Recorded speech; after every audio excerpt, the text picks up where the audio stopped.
ಚಂದ್ರಬಾಬು ನಾಯ್ಡು ಅವ್ರ ಸ್ಟೇಟ್ಮೆಂಟ್ ಕೊಟ್ಟ ನಂತರ ರೀ ಇಡೀ ದೇಶ ತುಂಬ ದೊಡ್ಡ ಇಶ್ಯೂ ಆಯಿತು ತುಪ್ಪದ. ಅಂದರೆ ನಿಮಗೆ ಒಂದು ಸ್ವಲ್ಪ ಮೀಡಿಯಾಗೆ ಬ್ರೀಫ್ ಮಾಡಿಬಿಡ್ತೀನಿ. ಈಗ 4 ಚೇರ್ಮನ್ ಇದ್ದಾಗ ಸುಮಾರು 4 ವರ್ಷದಿಂದ ನಂದಿನಿ ತುಪ್ಪ ನಾವು ಸಪ್ಲೈ ಮಾಡ್ತಿದ್ವು ರೀ. ಯಾಕೆ ಸಪ್ಲೈ ಮಾಡ್ತಿದ್ವು ಅಂದ್ರೆ ಒಂದು ದೊಡ್ಡ ದೇವಸ್ಥಾನ ನಮ್ಮ ದೇಶದಲ್ಲಿ ಐತಿ. ನಂದಿನಿ ತುಪ್ಪ ಅಲ್ಲಿ ಹೋತಂದ್ರೆ ನಮ್ಮ KMFಗೆ ಒಂದು ಹೆಮ್ಮೆ ಅಂತೇಳಿ ಈ ವಿಷಯದಿಂದ ಸಪ್ಲೈ ಮಾಡ್ತಿದ್ರು. ಅವರು 4 ವರ್ಷದಿಂದ ಟೆಂಡರ್ ಸಿಸ್ಟಮ್ ಮಾಡಿದ್ರು. ಅವರು ಟೆಂಡ್ರ್ ನಾವು ಹಾಕಿದ್ವು. ನಮ್ಮದು L1 ಆತ್ರಿ, L2 ಆತು. ನಮ್ಮದು L1 ಬೇರೆ ಯಾರೋ ಪ್ರೈವೇಟ್ಗೆ ಆದ್ರೆ ಅವ್ರಿಗೆ ಕೊಟ್ಟರೆ ಅವ್ರು TDV ಚೇರ್ಮನ್ ಯಾರೋ ಪೊಲಿಟಿಕಲ್ ಅಪಾಯಿಂಟ್ಮೆಂಟ್ ಇರ್ತದ್ರೆ, ಮೋಸ್ಟ್ಲಿ MLA ಗೊತ್ತು. ಅವರು ನಿಮ್ಗೆ ಕಡಿಮೆ ಬಂದೈತಿ, ಆ ರೇಟಿಗೆ ಮ್ಯಾಚ್ ಮಾಡಿದ್ರೆ ನಾವು ಆ ರೇಟಿಗೆ ಮ್ಯಾಚ್ ಮಾಡೋದಿಲ್ಲ, ನಾವು ಕ್ವಾಲಿಟಿ ಮೇಂಟೈನ್ ಮಾಡ್ತೀವಿ ಅಂತೇಳಿ ನಾವು ಅಂದಿಂದ ತುಪ್ಪ ಸಪ್ಲೈ ಮಾಡೋದು ಬಂದು ಮಾಡಿದ್ವಿ. ಅದ್ರ ನಂತರ ಮತ್ತೆ ಏನಾದ್ರು ಡೆವಲಪ್ಮೆಂಟ್ ಗೊತ್ತಿಲ್ಲ. ನಮ್ಮದು ಇರೋದಾಗ ಎಲ್ಲರೂ ಹೇಳ್ತಿದ್ರು ಅಲ್ಲೆಲ್ಲ ಅಂದರೆ ಪ್ರಸಾದ ಸ್ಮೆಲ್ ಬರ್ತಿತ್ತು, ಚಲೋ ಇತ್ತು. ಆಮೇಲೆ ಅವ್ರು ಪ್ರೈವೇಟ್ ಕಡೆ ತೊಗೊಂಡ ನಂತರ ಅದೇನು ಈಗ ಅಲಿಗೇಷನ್ ಮಾಡತ್ತಲ್ಲ, ಎಷ್ಟು ಕರೆ ಆಯಿತು ಎಷ್ಟು ಸುಖ ಗೊತ್ತಿಲ್ಲ. ಅದೇನಾದ್ರು ಎನ್ಕ್ವೈರಿ ಆದರೆ ಗೊತ್ತಾಗ್ತೈತ್ರಿ.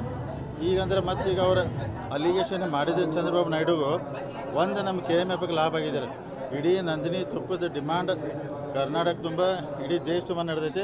ಅದಕ್ಕೆ ನಮ್ಮ ನಂದಿನಿ ತುಪ್ಪದ ಕ್ವಾಲಿಟಿ ಒಳಗೆ ಯಾವತ್ತೂ ಕಾಂಪ್ರಮೈಸ್ ಇಲ್ಲ, ಇವತ್ತಿಲ್ಲ, ಮುಂದೆ ಇರೋದಿಲ್ಲ. ನಂದಿನಿ ತುಪ್ಪ ಯಾವಾಗ ಬೆಸ್ಟ್ ಇರ್ತೈತೆ ರೀ. ಚಾಲೂ ಆಗೈತೆ ಅಂದರೆ ನಾನು KMF MD ನಾನು ಸ್ಟೇಟ್ಮೆಂಟ್ ಅಟೆಂಡ್ ನೋಡಿದ್ದೀನಿ. ನಾನು ಮನೆ ಜನರಲ್ ಬಾಡಿ ಮೀಟಿಂಗ್ ಹೋಗಿರಕಲ್ರಿ, ಸರಬರಾಜು ನಾವು ಮೊದಲು ಅದನ್ನೇ ರಿಕ್ವೆಸ್ಟ್ ಮಾಡಿದವ್ರಿ. ಯಾಕಂದ್ರೆ ನಮ್ಮದು ನಂದಿನಿ ತುಪ್ಪ ತಿರುಪತಿ ಬಾಲಾಜಿ ದೇವ್ರ ಪ್ರಸಾದಕ್ಕೆ ಹೋಗ್ತೈತೆ, ನಮಗೂ ಹೆಮ್ಮೆ ಐತೆ ಅಂತೇಳಿ ಆ ದೃಷ್ಟಿಯಿಂದ supply Puneeth Rajkumar brand ambassador ಇದ್ದರು, ಅವರು ಸಪೋರ್ಟ್ ಮಾಡ್ತಿದ್ರು. ಅಂದರೆ ನಮ್ಮ ತಿರುಪತಿಗೆ ಹೋಗಲಿ ಅಂತೇಳಿ. ಇದೆಲ್ಲ ಅವರ ಹೊಸ ಚೇರ್ಮನ್ ಆದ ನಂತರ ಟೆಂಡರ್ ಸಿಸ್ಟಮ್ಗೆ ಹೋಗಿ ಯಾರೋ ಪ್ರೈವೇಟ್ದವ್ರಿಗೆ ತೊಗೋಬೇಕಂತೇಳಿ ನಮ್ಮದು ಅಲೌ ಮಾಡ್ತಿಲ್ಲ. ನಾವು ಮತ್ತು ನಮ್ಮ ರಗಡ್ ತುಪ್ಪ ನಮ್ಮಲ್ಲಿ ಮಾರ್ತೈತಿ, ಬ್ಯಾಡ್ ಅಂದ್ರೆ ಬಿಡತ್ತೆ, ನಾವು ಬಿಟ್ಟುಬಿಟ್ಟವ್ರೆ. ಅಂದರೆ 4 ವರ್ಷ ಸಪ್ಲೈ ಮಾಡ್ತಿಲ್ಲ. ಈಗ ಮತ್ತೆ ಕೇಳಿದಾರು, ಈಗ ಮೋಸ್ಟ್ಲಿ KMF ಸಪ್ಲೈ ಮಾಡ್ತಾರೆ.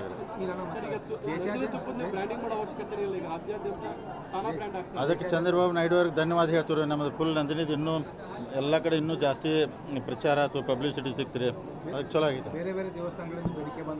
ಅಂದ್ರೆ ಅಲ್ಲೇ ಮಾಡಬೇಕಾದ್ರೆ, ಯಾಕಂದ್ರೆ ನಂದಿನಿ ತುಪ್ಪ ಭಾಳ ಪ್ಯೂರ್ ಆಗಿರ್ತೈತೆ.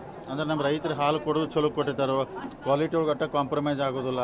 ಅದಕ್ಕೆ ನಂದಿನಿ ತುಪ್ಪ ಇವನ್ ಅಮೂಲು ಎರಡು ಚಲೋ ಇರ್ತಾವೆ. ಅದಕ್ಕೆ ಅದನ್ನು ಹೆಚ್ಚು ಗ್ರಾಹಕರು ಅಥವಾ ದೇವಸ್ಥಾನಕ್ಕೆ ಬಳಕೆ ಮಾಡ್ಬೇಕಂತ ನಾವು ವಿನಂತಿ ಮಾಡ್ಕೋತಾನೆ ರೀ.